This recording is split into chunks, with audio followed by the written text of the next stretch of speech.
नमस्कार दोस्तों। आप लोगों के बेनिफिट को देखते हुए और रिसेंट में रेलवे एफसीआई और एसएससी के जितने भी एग्जाम आ रहे हैं उन सभी को देखते हुए पिछले 3 महीनों का करंट अफेयर्स आपको एक डिस्काउंट पर दिया जा रहा है। यहाँ पर दोस्तों आपको पिछले 3 महीने यानी कि जनवरी, फरवरी और मार्च महीने का करंट अफेयर्स 50 रुपीज़ डिस्काउंट पर दिया जाएगा।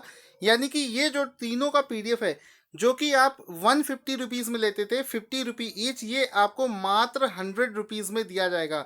तो यानी कि जिन लोगों को पिछले 3 महीने का करंट अफेयर्स खरीदना है, ये डिस्काउंट सिर्फ और सिर्फ 1 वीक के लिए रहेगा। तो जल्दी से वीडियो के डिस्क्रिप्शन पे लिंक मिलेगा, उस पर क्लिक करके इस 3 महीने के करंट अफेयर्स को रिवीजन के लिए डाउनलोड कर लीजिए। इसके बाद में आपको ये ऑफर नहीं मिलेगा। अब यहाँ पर देखते हैं आज का सबसे पहला क्वेश्चन क्या है। ध्यान से समझना पूरे क्वेश्चंस को। देखो यहाँ पर पहला क्वेश्चन है कि डिजिटल पेमेंट कंपनी जिसका नाम है पेटीएम को हाल ही में किसने स्टॉक ब्रोकिंग मंजूरी दे दी है। तो यहाँ पर ये जो पेटीएम को स्टॉक ब्रोकिंग मंजूरी मिली है, ये दी गई है सेबी की तरफ से। ठीक है, सेबी की तरफ से यहाँ पर जो पेटीएम कंपनी है उसको स्टॉक ब्रोकिंग का परमिशन मिल गया है। आपको बताना है कि सेबी का मतलब क्या होता है, सेबी का फुल फॉर्म क्या होता है और ये कब इस्टेब्लिश करी गई थी, ये आप लोग कमेंट करके जरूर बताना। यहाँ पर देखो, स्टॉक ब्रोकिंग का मंजूरी मिलने का मतलब क्या हुआ, मतलब समझते हैं। देखो क्या होता है कि पेटीएम जो कंपनी है वो म्यूचुअल फंड में तो पहले से ही है, यानी कि आप पेटीएम ऐप के द्वारा म्यूचुअल फंड खरीद सकते हैं। लेकिन जो शेयर मार्केट और ब्रोकिंग जैसी चीज़ें होती हैं उसके लिए आप किसी भी वॉलेट से परचेजिंग नहीं कर सकते हैं, जिसके लिए आपको डीमैट अकाउंट खोलना पड़ता था, उसके बाद ही आप ब्रोकिंग कर सकते हैं।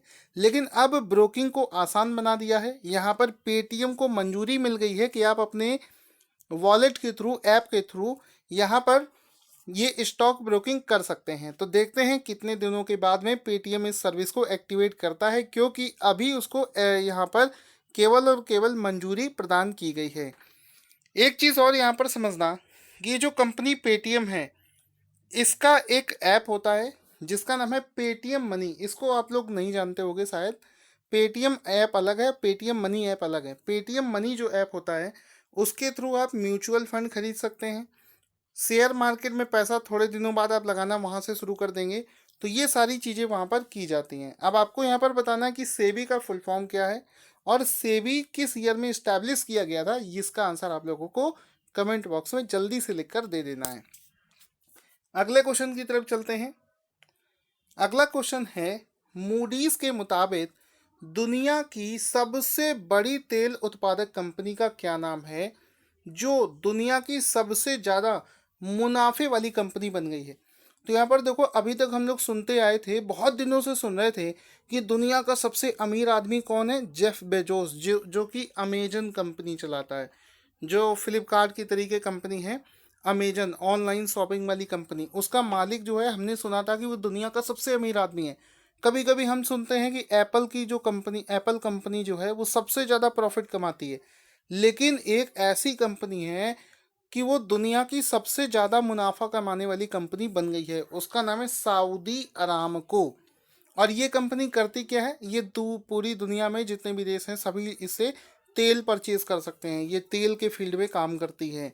अब यहाँ पर देखो, एक सवाल आता है कि सर, अभी तक तो हम लोग अमेज़न, फ्लिपकार्ट, अमेज़न, एप्पल और इन्हीं सब ब्रांडों का नाम सुनते थे। अचानक से ये कंपनी कहाँ से आ गई, अभी तक इसका नाम क्यों नहीं था, अचानक से दुनिया की सबसे ज़्यादा प्रॉफिट कमाने वाली कंपनी ये कैसे बन गई।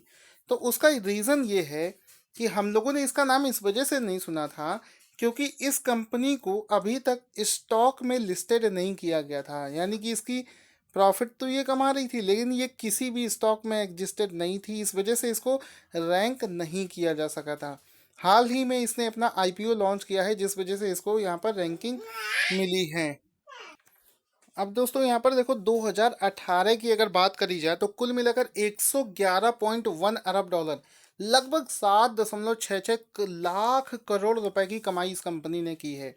ठीक है, साल 2018 में इस कंपनी ने मुनाफे यानी कि प्रॉफिट के मामले में एप्पल को 46% इसका प्रॉफिट जो है एप्पल से ज़्यादा। आप सोच सकते हैं 46% एप्पल से भी ज़्यादा, कितना ज़्यादा प्रॉफिट कमा रही है ये कंपनी।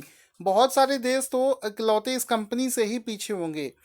ठीक है, तो इस कंपनी का नाम एक बार फिर से देख लेना। सऊदी अरामको नाम की एक कंपनी है जो कि दुनिया की सबसे बड़ी तेल उत्पादक कंपनी भी है और दुनिया की सबसे ज़्यादा प्रॉफिट कमाने वाली कंपनी भी है। यानी कि पैसे की कमी इस दुनिया में नहीं है, जो कमा रहा है वो कमा ही रहा है। अगला क्वेश्चन है कि निम्न में से किसने भारत में फेक न्यूज़ और अफवाह के बारे में आगाह करने के लिए सर्विस लॉन्च करी है? तो सबसे ज़्यादा फेक न्यूज़ कहाँ पे फैलाई जाती है? आपको भी पता है कि व्हाट्सएप में सबसे ज़्यादा फेक न्यूज़ फैलाई जाती है। तो उसी को रोकने के लिए यहाँ पर एक सर्विस लॉन्च करी गई है। तो आंसर इसका टिक कर दोगे। व्हाट्सएप व्हाट्सएप में फेक न्यूज़ को बंद करने के लिए एक नई सर्विस लॉन्च की गई है। तो यहाँ पर आपको एक फ़ोटो भी दिखा देते हैं, क्योंकि व्हाट्सएप पे सबसे ज़्यादा फेक न्यूज़ फैलाई जाती है, जिसको आप लोग को भी रोकने में सहयोग करना चाहिए। यहाँ पर आपको बता दूं कि प्रोटो नाम की एक मीडिया स्किलिंग स्टार्टअप है जिसका नाम है टिप लाइन। टिप लाइन ने चुनाव के दौरान, यानी कि अभी चुनाव शुरू होने वाले हैं, उसी समय पर सबसे ज़्यादा फेक न्यूज़ बनाई जाती है। बीजेपी पार्टी ने ये कर दिया, कांग्रेस ने वो कर दिया, और ये जो चुनाव के वक्त पे जो फेक न्यूज़ बनती हैं उसी को लेकर यहाँ पर ये डेटाबेस तैयार किया जाएगा। साथ ही साथ में यहाँ पर एक व्हाट्सएप पर एक प्रोटो वेरिफिकेशन सेंटर भी चलाया जाएगा, जिसमें क्या होगा कि अगर कोई भी न्यूज़ आपको लगता है कि ये फेक है तो आप उस न्यूज़ को वहाँ पर सबमिट कर सकते हैं। वहाँ से आपको वेरिफिकेशन मिल जाएगा कि ये न्यूज़ फेक है या रियल है। ठीक है, आगे चलते हैं। अगला प्रश्न है, एक रिपोर्ट के मुताबिक वर्ष 2019 के किस महीने में जीएसटी कलेक्शन रिकॉर्ड 1,06,577 करोड़ रुपए रहा है? तो अभी तक का जो सबसे ज़्यादा हाईएस्ट कह सकते हो जीएसटी कलेक्शन है वो रहा है मार्च महीने में। ठीक है, तो ये कितना रहा है? 1,06,577। अब अच्छा, यहाँ पर देखना, पूरे देश का जो जीएसटी कलेक्शन है वो इतना है, और वो जो कंपनी हम लोग अभी बात कर रहे थे सबसे ज़्यादा कमाई करने वाली, उसकी कमाई देखो कितनी है। उसकी कमाई है, सालाना कमाई है 7 लाख, सॉरी 2018 में उसकी पूरी कमाई है 7 लाख करोड़ रुपए। तो आप देख सकते हो, आपको यहीं से पता चल रहा होगा कि कितनी ज़्यादा कमाई उस कंपनी की है। अगले क्वेश्चन की तरफ चलने से पहले आपको बता देता हूँ कि दोस्तों, अगर आपको वीडियो थोड़ा सा भी अच्छा लगा करे तो इसको शेयर ज़रूर किया करो। चाहे आपके पास में कोई भी व्हाट्सएप, टेलीग्राम, फेसबुक, जहाँ पर भी आप शेयर कर सकते हैं, मेरी मदद कर सकते हैं, तो आप इसको शेयर करना ना भूलें। क्वेश्चन है अगला, किस आईटी कंपनी के साथ साउथ ईस्ट एशिया और ईस्ट इंडिया के वाइस प्रेसिडेंट, जिनका नाम है राजन आनंदन, ने अपने पद से इस्तीफा दे दिया है?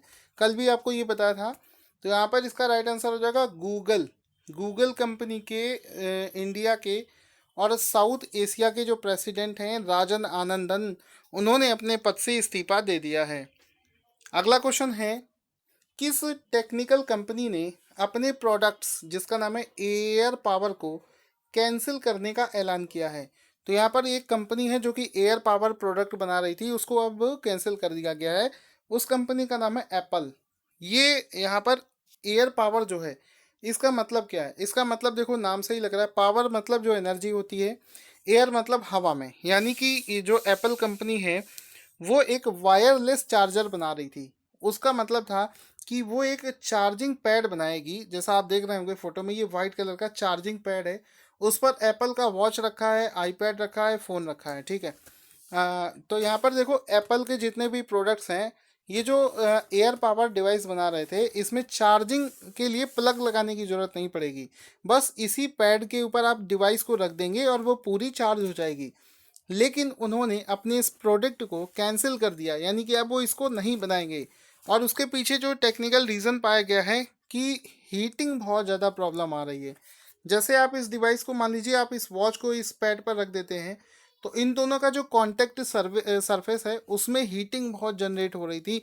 तो इससे क्या हो रहा था कि डिवाइस भी बहुत ज़्यादा हीट हो रहा था और जो चार्जिंग पैड है वो भी बहुत ज़्यादा हीट कर जा रहा था, जिस वजह से ये जो प्रोडक्ट है वो रिलायबल नहीं हो रहा था सभी गाइडलाइंस पर। जिस वजह से एप्पल ने नाम खराब ना हो, इस वजह से इस प्रोडक्ट को कैंसिल कर दिया है।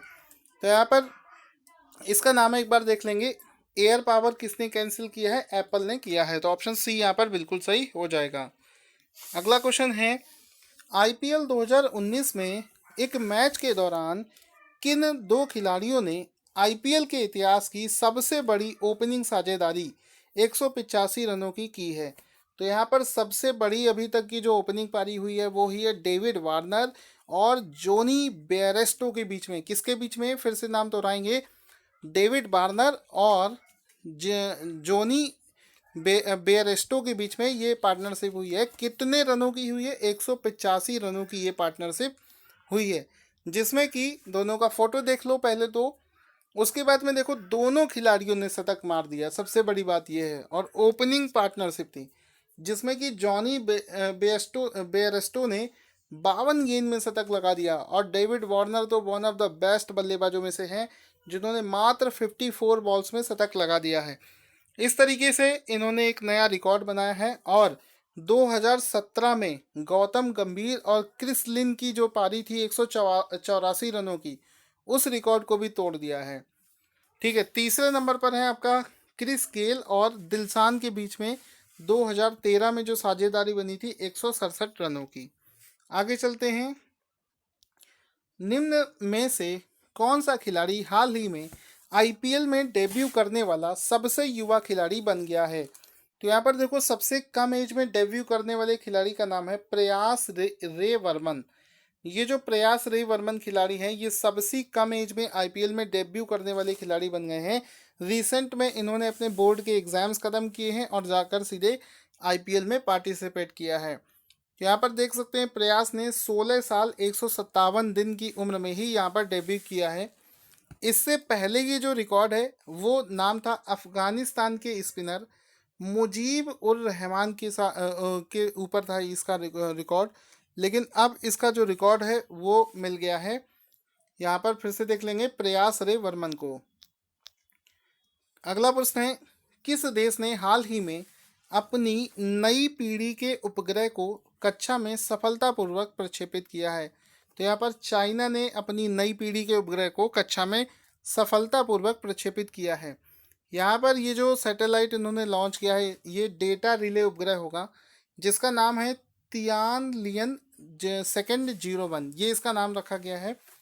तो ये चाइना की तरफ से लॉन्च किया गया था। आप शुरू करते हैं दोस्तों करंट अफेयर्स का कुछ, देखते हैं कितने लोग सही आंसर दे पाते हैं। आज का सबसे पहला क्वेश्चन है कि हाल ही में कौन यूरो 6 ईंधन की आपूर्ति करने वाला पहला शहर बन गया है? आज का दूसरा प्रश्न है कि हाल ही में रॉयल इनफील्ड के मुख्य कार्यकारी अधिकारी कौन बनाए गए हैं? हाल ही में पैन कार्ड को आधार से जोड़ने की जो समय सीमा है उसको बढ़ाकर कितना कर दिया गया है? आईसीसी के नए सीईओ के पदभार के रूप में किसने अभी हाल ही में पद ग्रहण किया है? तो दोस्तों जल्दी से सभी क्वेश्चंस का आंसर दे देना और वीडियो अच्छा लगे तो इसको लाइक और शेयर करना ना भूलें।